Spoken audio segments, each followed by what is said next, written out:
Friends, welcome to Biology Made Easy.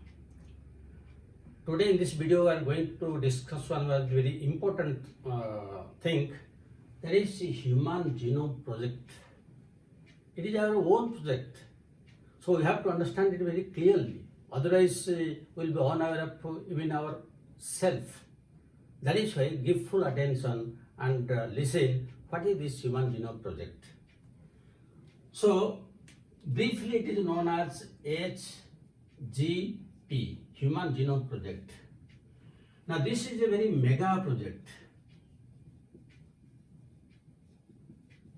Why it is mega project? Because it took 13 years. It started in 1990 and was estimated to be completed in 2003, though actually it was completed in 2006, June 2nd.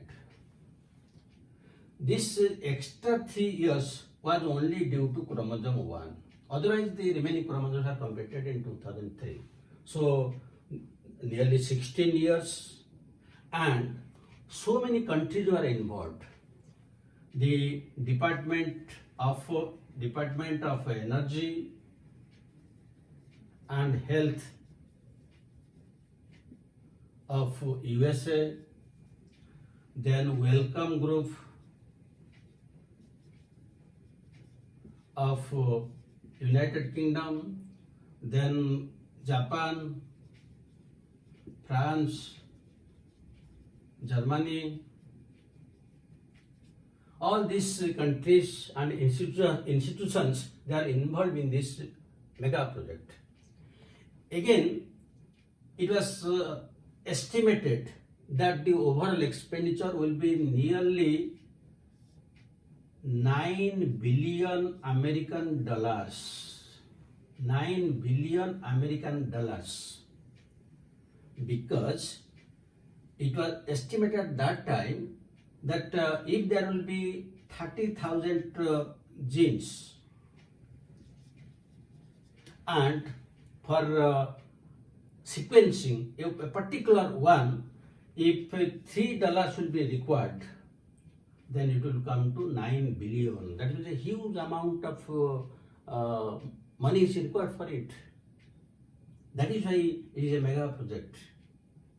And if all this will be written in a book, then there will be 3,300 books. In each book there will be 1,000 pages, and in each page there will be 1,000 sequences. 1,000 sequences each page. In each book there will be 1,000 pages, and this will be the number of books. So these are the involvement in the mega project. But what is the aim behind this mega project? Let us discuss.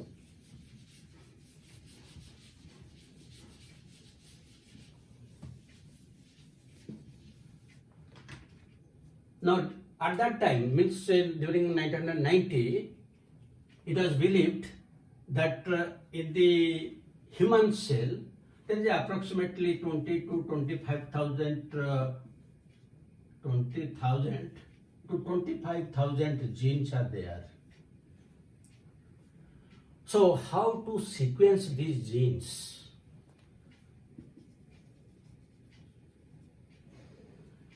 Number 2, how to put all this data that the genes are sequenced in a data book.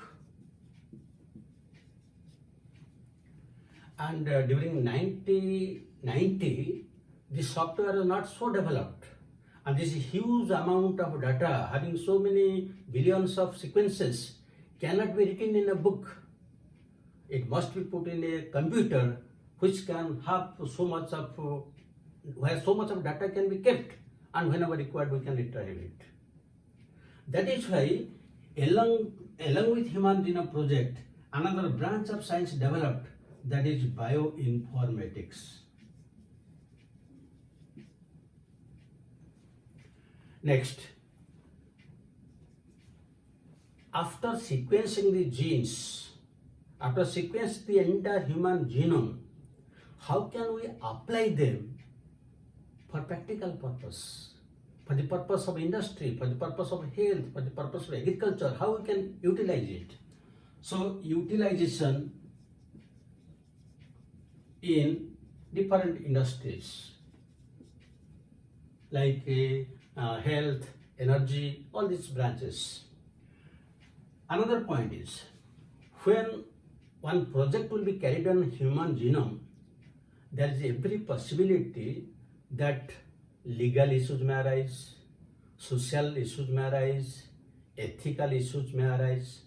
That is why one committee was formed to look after all these things. That means the ethical, social and legal issues. That in short it is known as LC. Ethical, legal, social issues. They will look after all these things. So this is the aim of the project. Then how they carried out the project? What is the methodology? In the next part, we discuss the methodology.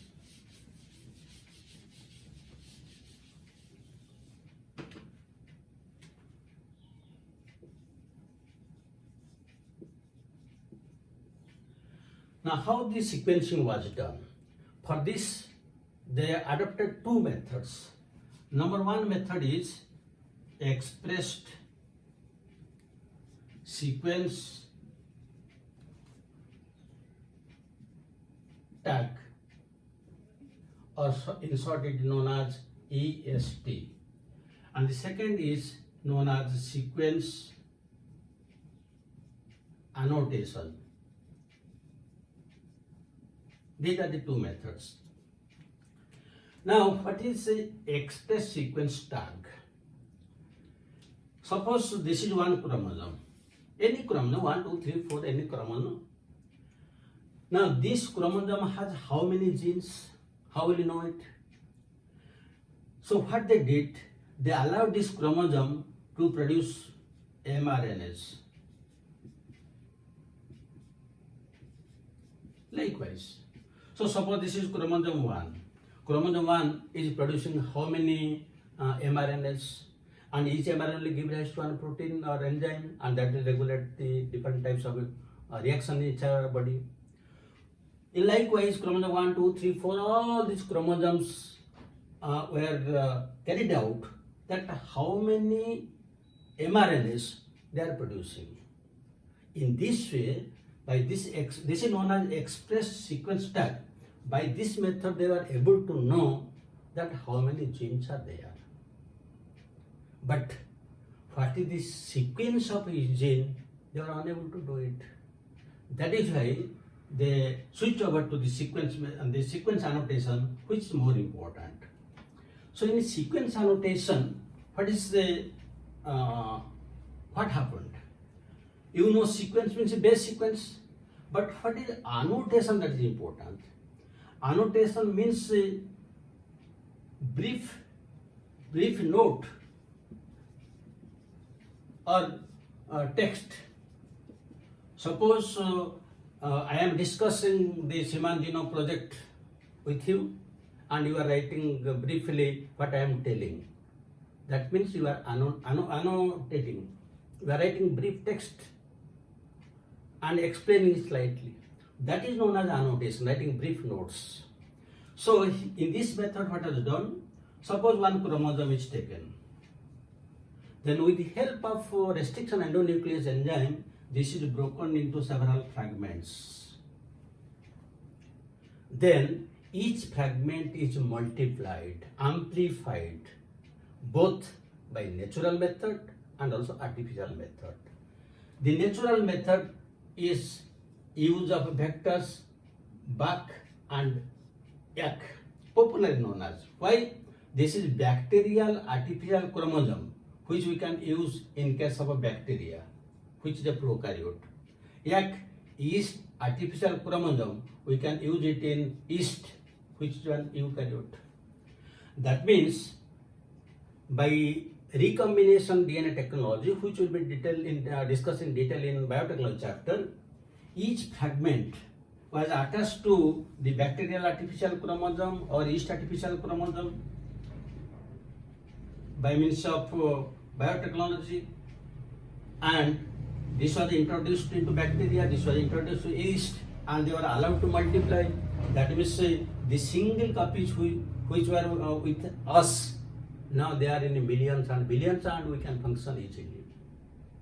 So in this way, each chromosome 1, 2, 3, 4, all of them were broken down into fragments by means of restriction endonuclease, and they were amplified by the natural method.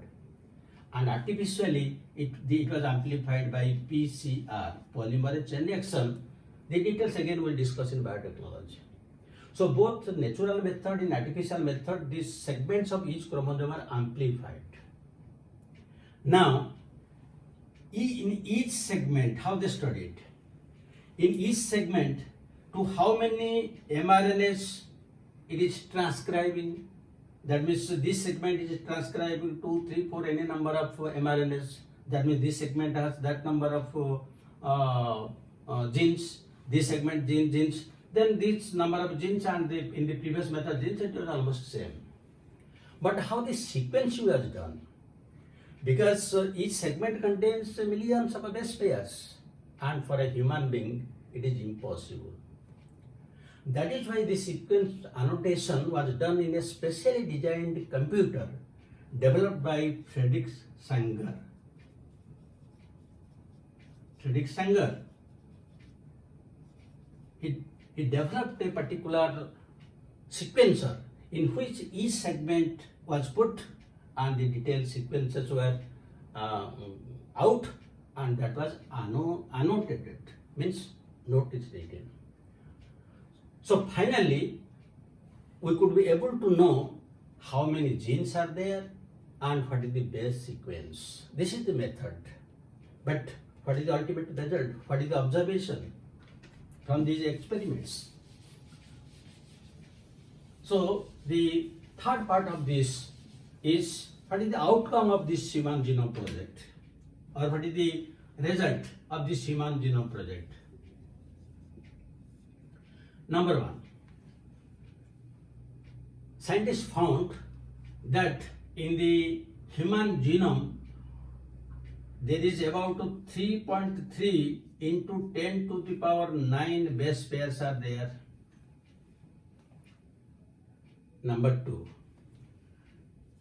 99.9% of this same in all organisms. You see, the DNA sequence between myself and yourself is 99% same. That means how we are related with each other, you see. Then number three, nearly 30,000 genes are present in human genome. Previously it was estimated at 20 to 25,000, but finally it was found that nearly 30,000 genes are there. Number four, 50% of the genes unknown. That means 50% of the genes means around 15,000. What is their function? Still scientists are trying to find out. It's still unknown. Next point. Nearly 98% of the entire genome function as introns, or you can tell junk DNA. That means they do not code for any amino acid. That means nearly only 2% of the human genome is functional, 98% non-functional. Next point. The average gene has around 3,000 base pairs. Average, but it can be more, it can be less. chromosome 1 has highest genes, 2968 genes are there. It is the longest chromosome. While chromosome Y is smallest, having only 231 genes. Next.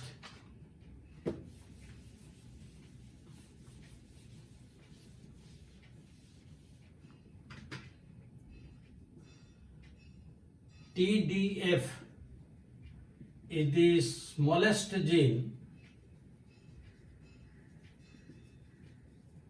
with only 14 base pairs. Dystrophy gene is the longest one,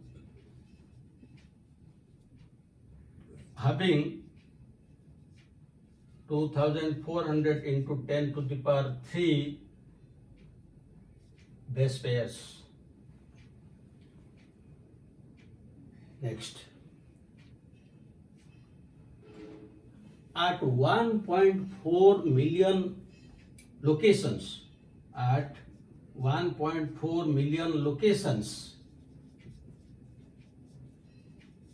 there is single nucleotide polymorphism,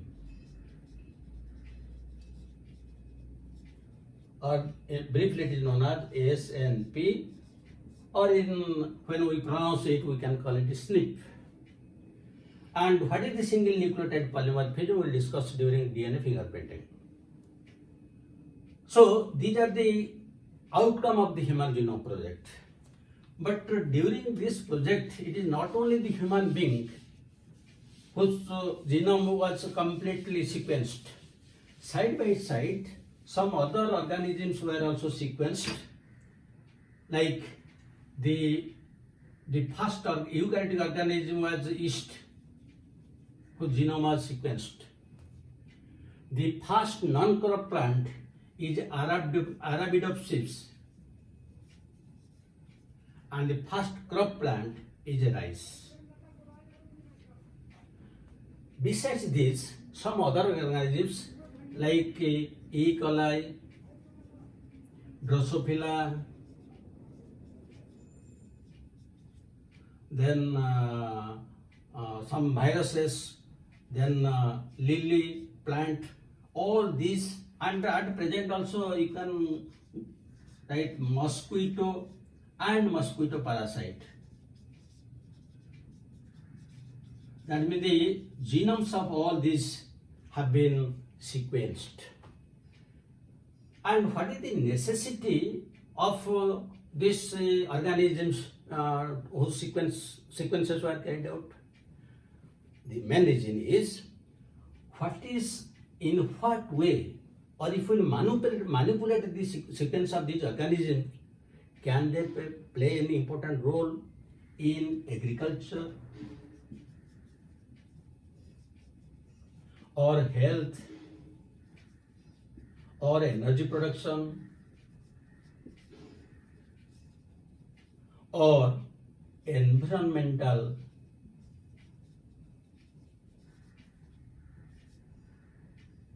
bioremediation?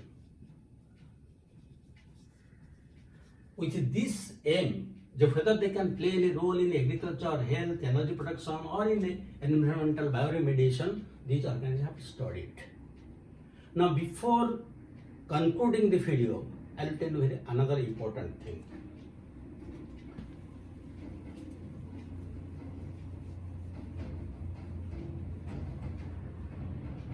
In case of E. coli,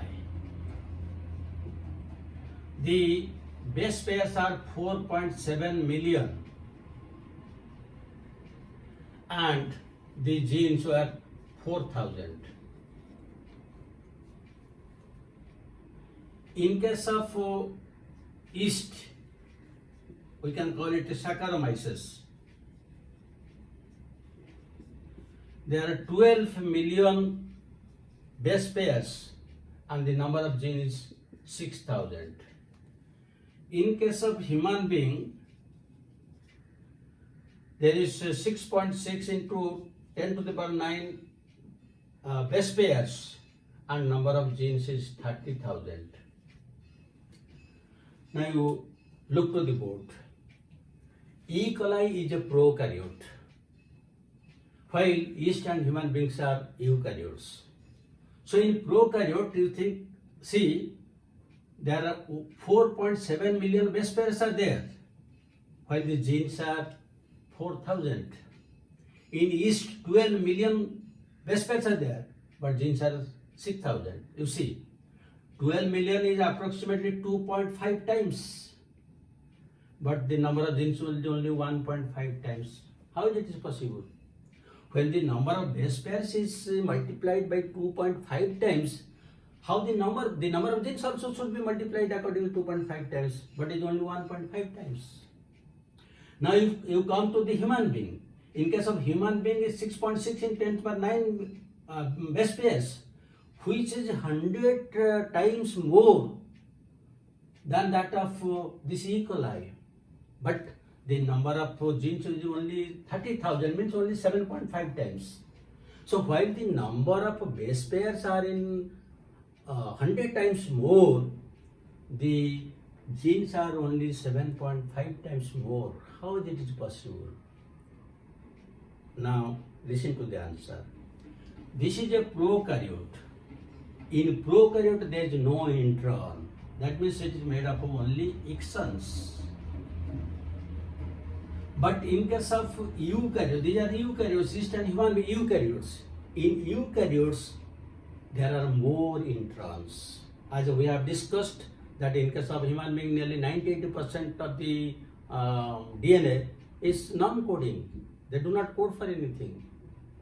So that is why even if there is more number of base pairs, the number of genes are less, because most of them will function as introns, as we have discussed that nearly 98% of human beings are introns.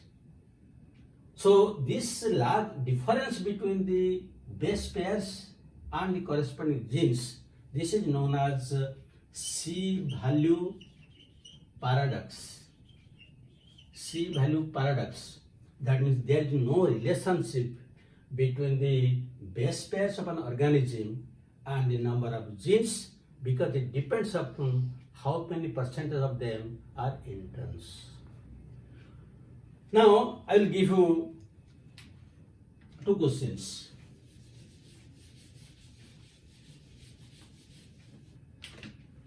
Now number one question you can write. In human genome project, which vectors were used?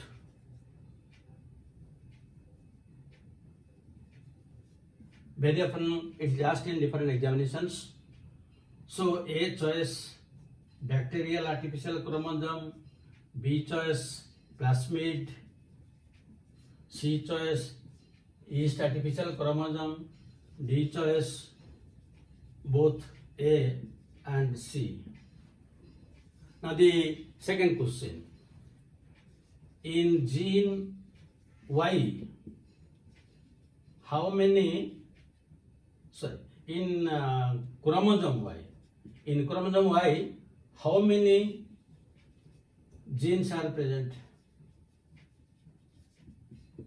A choice 2968, B choice 231, C choice 1470, D choice 520. And you will be able to answer these questions. Thank you very much for watching this video. It is very important for you, for me, and for everybody. So thank you very much for watching the video, and I wish you have a very good day.